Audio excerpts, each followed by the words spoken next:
สวัสดีท่านผู้ชมมื้อนี้มาพบกับรายการจับกล้องท่องเที่ยวเป็นรายการพรีวิวสถานที่ท่องเที่ยวทางช่อง SPV Media ของพวกเราทางช่องของพวกเราจะได้นำ10 อันดับสถานที่ที่คนมักไปของแต่ละท้องถิ่นมาฝากเทื่อนี้เรามารู้จักกับสถานที่ท่องเที่ยวของแข่งคำมวนดินแดนขนมปานนอกจากธาตุสีโคตรแล้วหลายคนอาจจะยังบ่ฮู้ว่ามีสถานที่ใดแน่ที่คนไปคำมวนแล้วมักไปคำมวนถือได้ว่าเป็นบ่อนที่มีถ้ำหลายที่สุดในลาวนอกจากนี้ยังมีสถานที่โด่งดังระดับโลกอยู่นี่อีกด้วยเอาละเรามาส้มกันดีกว่าสถานที่ใดจะถึกใจทานเบิ่งก่อนเก็บกระเป๋าเดินทางกันดีกว่า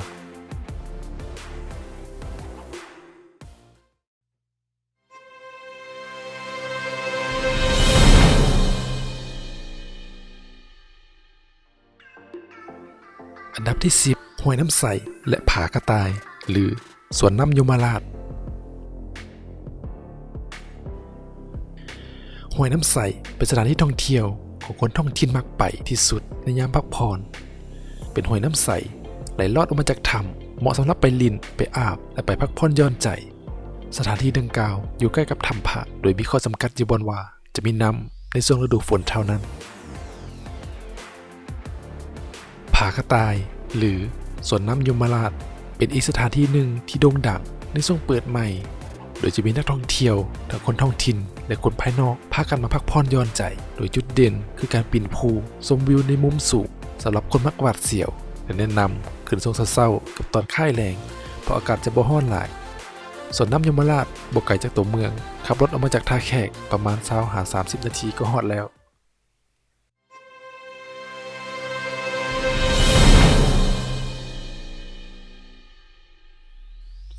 อันดับที่9ถ้ำพระหนองปลาฝาถ้ำพระหรือถ้ำปลาฝาเป็นอันเดียวกันโดยจะเป็นถ้ำสองสั้นทางถึงจะมีถ้ำพระและทางลุ่มจะเป็นถ้ำปลาฝาหรือหนองปลาฝาเป็นสถานที่ศักดิ์สิทธิ์ที่คนมักไปกราบไหว้สักการะบูชาโดยถ้ำดังกล่าวเป็นค้นพบในปี 2004 ที่เป็นข่าวโด่งดังเมื่อลุงบุญนงชาวบ้านบ้านนาข้างสร้างเห็นฝูงเจียบินเข้าไปตามหู้หน้าผาสูง28 กว่าเมตรเลยได้ปีนขึ้นไปเบิ่งปรากฏเห็นถ้ำกว้าง15 เมตรและได้พบพระพุทธรูปจำนวนหลายที่นั่นโดยพระพุทธรูปที่มีอายุเก่าแก่หลายกว่า600 ปีมีจำนวนถึง229 องค์ถ้ำพระหนองปลาฝาห่างจากตัวเมืองท่าแขกประมาณ14 กิโลเมตรไปทางทิศตะวันออกจะเห็นป้ายเบื้องซ้ายมือถ้าได้มาท่าแขกแล้วอย่าลืมมากราบไหว้สักการะบูชา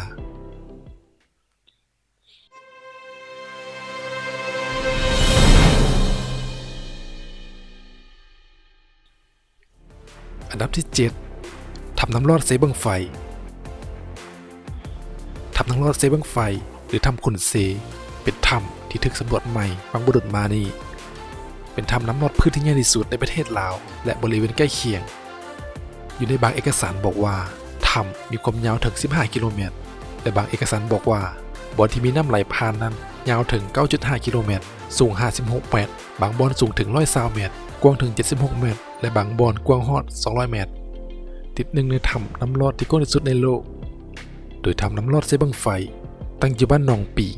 เมืองบัวลพาโดยขับรถผ่านจากท่าแขกออกไปทางตะวันออกเฉียงเหนือประมาณ154 กิโลเมตรปัจจุบันสถานที่ดังกล่าวยังไม่ค่อยนิยมจากคนท้องถิ่นปานใดเนื่องจากค่อนข้างไกลจากตัวเมืองท่าแขกและยังบ่ทันมีสิ่งอำนวยความสะดวกหลายปานใดอยู่ที่นั่นการไปกันมายังบ่สบายเพราะหนทางไปนั้นยังเป็นทางดินแดงจึงมีข้อจำกัดอยู่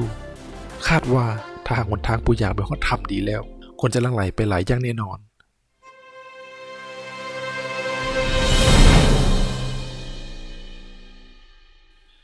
อันดับที่7จุดชมวิวภูผามานหรือป่าสงวนหินบูดสถานที่ที่ธรรมชาติอันงดงามแห่งหนึ่งที่หลายคนคงเคยเห็น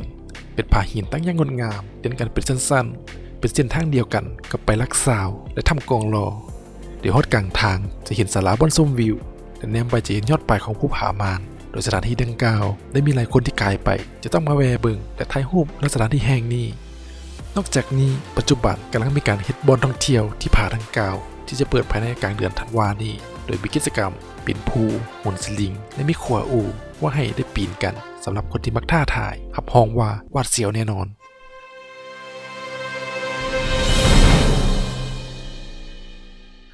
ดับที่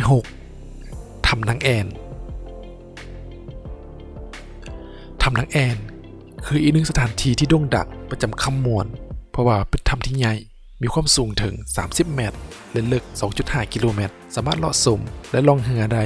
เพราะภายในถ้ำจะเป็นถ้ำน้ำซอดยาวประมาณ 1,200 เมตรถ้ำนางแอ่นมีตำนานเล่าขานมาว่าเป็นสถานที่ของท้าวเสียงลูกชายของเจ้าพญาเมืองแห่งหนึ่งได้มานั่งลมกับนางสุทธาวดี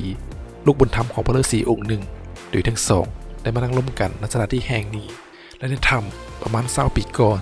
มันมีนกแอ่นเป็นจำนวนหลวงหลายถ้ำนางแอ่นออกไปทางทิศตะวันออกทางที่จะไปเมืองมหาไซห่างจากตัวเมืองท่าแขกเพียง18 กิโลเมตรโดยเป็นสถานที่ที่คนนิยมไปปิกนิกกินข้าวตามก้องโฮมไม้อยู่ปากถ้ำจะมีลมพัดเย็นตลอดปีเหมาะแก่การพักผ่อน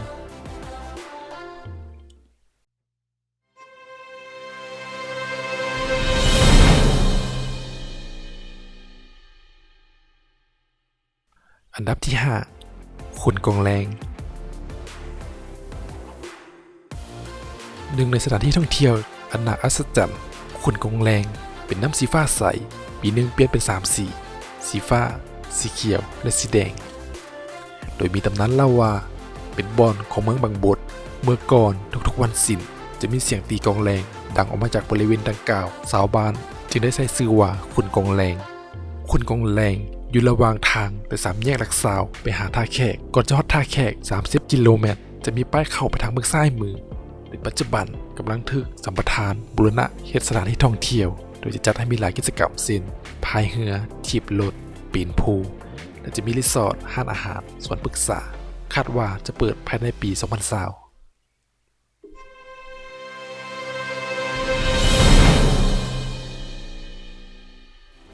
อันดับที่4ทาลังนากายทาลังนากายเป็นอีกสถานที่หนึ่งที่คนมักไปโดยสถานที่ดังกล่าวตั้งอยู่อ่างน้ำเทิน2ที่ภูเพียงนากายซึ่งห่างจากตัวเมืองท่าแขกประมาณ70 กิโลเมตรแล้วขี่รถจากตัวเมืองนากายออกไปทาลังประมาณ20 กิโลหรือไผที่ไปนำรถโดยสารขึ้นรถจะไปลักซาวที่ท่าแขกได้และบอกให้รถโดยสารจอดอยู่นากายหรือทาลังให้ทาลังนากายเป็นสวรรค์ของคนมักธรรมชาติเราสามารถไปนอนตั้งแคมป์ไปปิกนิกขี่เรือถ่ายรูปหรือจะไปนั่งงงๆให้ล้มตีหน้าตากอากาศสดได้ภายในบริเวณดังกล่าวมีร้านอาหารบ้านพักรีสอร์ทครบหมดถ้าได้มาแล้วหำห้องถึกใจ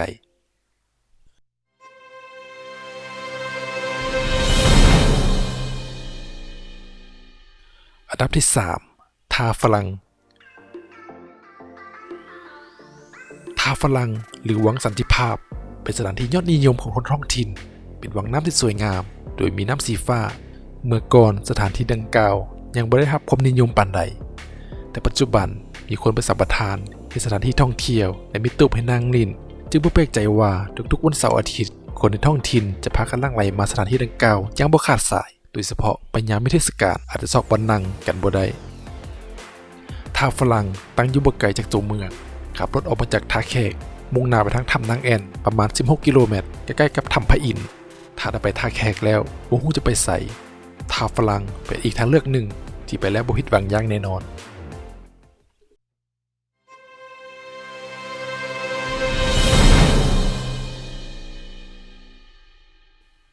อันดับที่2ธาตุสีโคตะบองธาตุสีโคตะบองเอิ้นว่าเป็นแลนด์มาร์คหรือสัญลักษณ์ของแขกขมวนอย่างแท้จริงโดยตั้งอย่างสง่าผ่าเผยอยู่แคมป์ของห่างจากตัวเมืองท่าแขกเพียง6 กิโลเมตรธาตุดังกล่าวเป็นมิ่งขวัญของคนท้องถิ่นโดยทุกๆปีจะมีบุญธาตุสีโคตและมีการกราบไหว้สักการะบูชาภายในบริเวณธาตุยังมีอ่างน้ำที่มีป่าเหมาะแก่การให้อาหารป่าหลังจากกราบไหว้พระธาตุแล้ว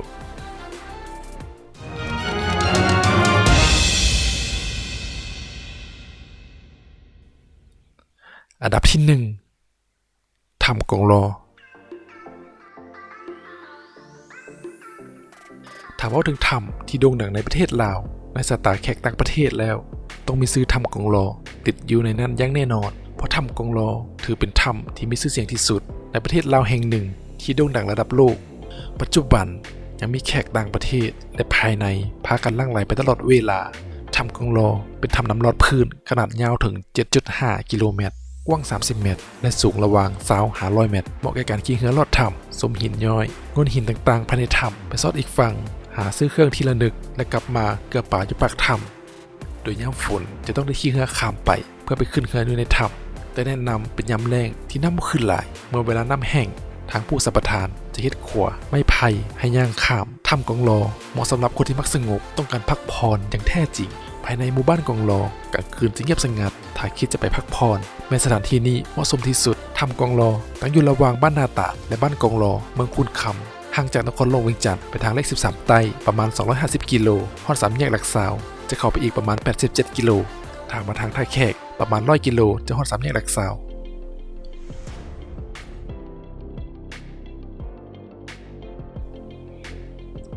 นอกจาก10 สถานที่ที่เฮาแนะนำมานี้แล้วแข่งคำมวนยังมีสถานที่ท่องเที่ยวอีกหลายบ่อนซึ่งใช้เวลาเป็นทิศก็เลาะบ่หมดเส้นกับแพงหยักถ้ำพระอินทร์ถ้ำพระจันทร์และอื่นๆที่เฮาบ่ได้กล่าวถึงซึ่งทั้งหมดนี้เป็นสถานที่ท่องเที่ยวที่คนนิยมไปประจำแข่งคำมวนโดยการจัดอันดับของทีมงานของพวกเฮาบ่ได้อิงใส่สถานที่รักของแข่งพวกเฮาจะอิงใส่สถานที่ตัวจริงที่คนมักไปและต้องขอโทษอภัยหลายถ้าหากรายละเอียดบ่ครบแต่ทางทีมงานเฮาเปิดถ่ายวิดีโอประกอบเอาไว้เพื่อโอกาสหน้าทางทีมงานเฮาจะเก็บภาพบรรยากาศมาฝากอย่างแน่นอนเอาล่ะไว้เจอกันใหม่คลิปหน้าซึ่งจะเป็นแขวงใดสถานที่ใดนั้นกดรอติดตามไว้ได้เลยสำหรับมื้อนี้สบายดี